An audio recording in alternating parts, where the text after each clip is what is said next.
Hello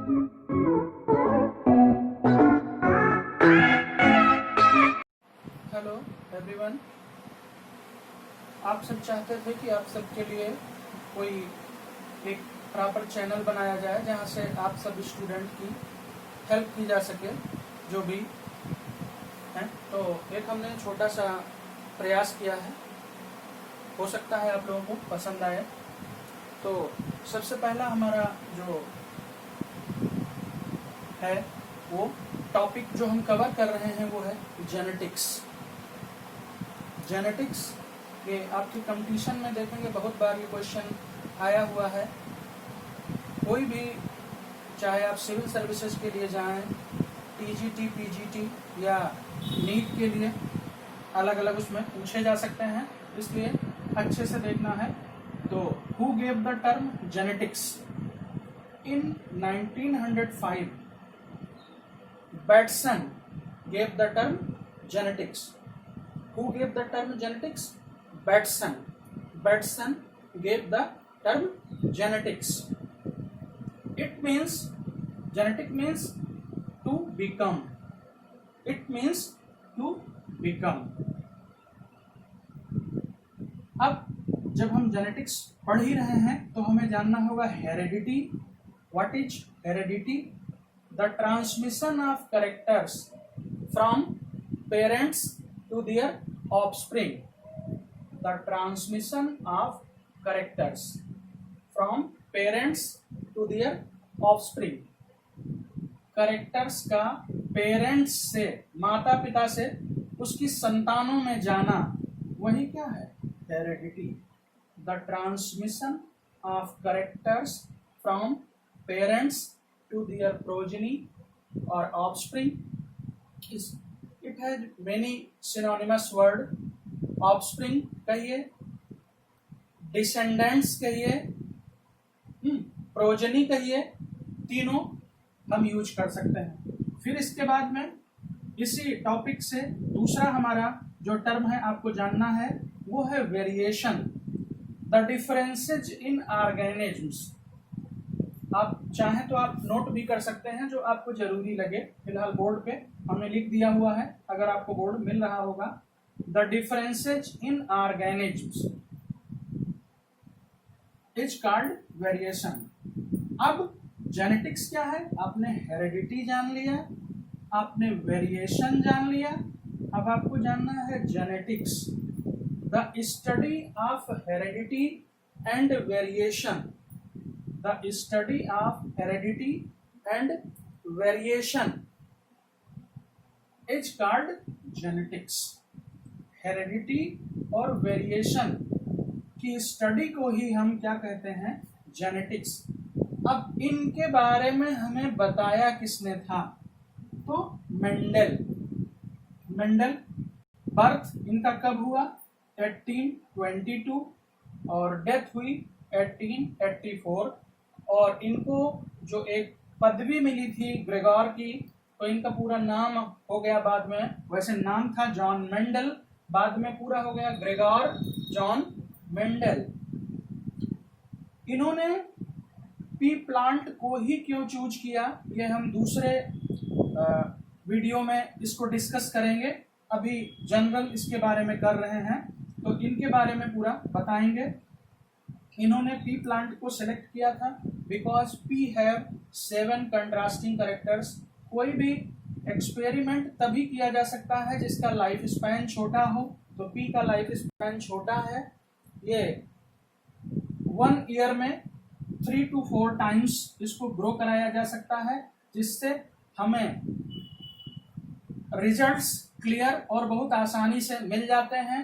it can be grown everywhere, कहीं भी किसी भी सॉइल में इसको आप ग्रो करा सकते हैं, तो इसलिए हुआ। और अगली बात क्या है? It is self fertilising plant. Self fertilising plant है। इट इज बाइसेक्सुअल प्लांट, इसलिए इन्होंने इसको सेलेक्ट किया था। पी को इन्होंने देखा होगा बहुत के बारे में। अब मेंडल इतना इफेक्टिव क्यों रहे? मेंडल एक टीचर थे, ऑस्ट्रिया में ही ब्रुन में जहां वो पढ़ाते थे, जिसका नाम चेकोस्लाविया या चेकोस्लोवाकिया भी लिखा जाता है।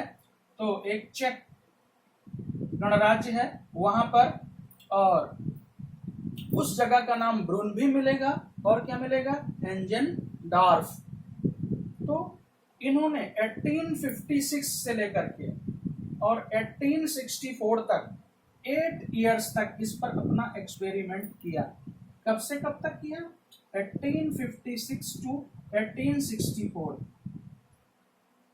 1865 में इन्होंने अपना पेपर पब्लिश किया, अपना दे दिया। कोई भी जब एक्सपेरिमेंट करता है तो ऐसे ही नहीं वो फेमस हो जाता है, उसको एक टीम होती है जो उस पर पूरा रिसर्च करती है, और अगर उसको सही मिलता है तो उसको माना जाता है। तो ये पेपर BNHS यहाँ हमने फुल फॉर्म भी लिख दिया है, ब्रून नेचुरल हिस्ट्री सोसाइटी, जो ब्रून की थी उसने वो, अब इनके रिसर्च पेपर का भी नाम कई एग्जाम में पूछा गया है। उसका नाम कुछ बुक में लिखा है हाइब्रिडाइजेशन ऑन प्लांट्स, कहीं पर है हाइब्रिडाइजेशन इन प्लांट्स।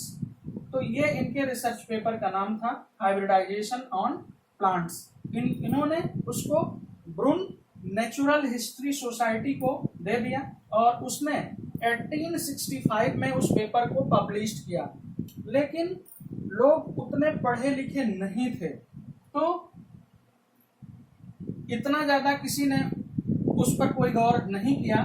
और दूसरा और बहुत बड़ा रीजन था मेंडल के फेल होने का, क्योंकि उस समय जो डार्विनिज्म था, डार्विनिज्म आया हुआ था, और इसको लोगों ने बहुत ही ज्यादा अच्छे से एक्सेप्ट किया था। तो फाइनली 1884 में इनकी डेथ हो गई। अब मेंडल ये सब जो इतना दे पाए, ये उसका कारण एक ये गार्डनर फैमिली कहीं कहीं लिखा हुआ है, या आप कहें तो वो फार्मर फैमिली थी, इसलिए ये इतने नजदीक रहे। और जो इन्होंने दिया, ये जो टीचर थे वो मैथ्स और नेचुरल साइंस ये पढ़ाते थे, इसीलिए आप आगे देखेंगे कि इन्होंने जो रेशियो वगैरह दिए हैं वो बिल्कुल परफेक्ट आए हुए हैं। इतने सफल ये तभी रहे क्योंकि उनको मैथ्स भी काफी अच्छी आती थी, और इन्होंने नेचुरल साइंस पर भी, उसके भी टीचर थे। अब रीडिस्कवरी हुई इसकी, मेंडल की रीडिस्कवरी, जब 1884 में इनकी डेथ हो गई तो इसकी रीडिस्कवरी हुई 1900 में। कार्ल करेंस, ध्यान रखिएगा 3 साइंटिस्ट हैं, Carl Correns, Erich von Tschermak and Hugo de Vries. They independently work. इन तीनों ने, कार्ल करेंस ने, एरिक वान शेरमार्क ने और हुगो डिब्राइज ने अलग अलग इंडिपेंडेंटली वर्क किया है। अब मेंडल के एक्सपेरिमेंट को क्या कहा गया है, मेंडलिज्म। तो मेंडलिज्म पर इन्होंने वर्क किया और इन्होंने उसको बिल्कुल सही पाया, इसलिए मेंडल को कहा गया फादर ऑफ जेनेटिक्स। क्या कहा गया, फादर ऑफ जेनेटिक्स। आप देखेंगे फादर ऑफ मॉडर्न जेनेटिक्स भी कहा जाता है TH मॉर्गन को। इसको कहा जाता है TH मॉर्गन। इनको फादर ऑफ मॉडर्न जेनेटिक्स कहा जाता है। इन्होंने, मेंडल ने पी प्लांट पर वर्क किया और इन्होंने किस पर किया, ड्रासोफिला मेलानोगैस्टर पर, TH मॉर्गन ने। एक बार हम जल्दी से रिव्यू कर लेते हैं। मैंने आपको बता दिया जेनेटिक्स टर्म क्या होता है, बैटसन ने 1905 में दिया। जेनेटिक्स एक ग्रीक वर्ड है, ग्रीक वर्ड है, इसका मतलब क्या होता है, टू बिकम। हेरिडिटी की मैंने आपको डेफिनेशन बिल्कुल क्लियर बता दी है, the transmission of characters from parents to their offspring. उसके बाद में वेरिएशन क्या है, the differences in organisms. Genetics क्या है, the study of heredity and variation. और मेंडल ने कैसे कैसे वर्क किया है, कहाँ के रहने वाले थे, ये हमने जनरल आपको मेंडल के बारे में बता दिया। ये मेंडल के बारे में था। इसके बाद में जो आपको अगले वीडियो में बताऊंगा वो 7 कंट्रास्टिंग कैरेक्टर आपका आएगा है, और क्यों मेंडल ने इसको सेलेक्ट किया वो आपको मैं डिटेल में बताऊंगा। और आप मेंडल के 3 लॉज जानेंगे। ध्यान से सुन लीजिए, मेंडल के 3 लॉज कौन कौन से होंगे। वो होंगे, फर्स्ट लॉ है law of dominance, second law है law of segregation, law of segregation is also called law of purity of gametes, and third law है मेंडल का लॉ ऑफ इंडिपेंडेंट असॉर्टमेंट। अब यहाँ पर कुछ टर्मिनोलॉजीज हैं, उसको भी मैं आपको क्लियर कर दे रहा हूँ, थोड़ा सा बता दे रहा हूँ, जिससे नेक्स्ट वीडियो में आपको बिल्कुल ये क्लियरली मिले। तो उन टर्मिनोलॉजीज में आप जानेंगे मोनोहाइब्रिड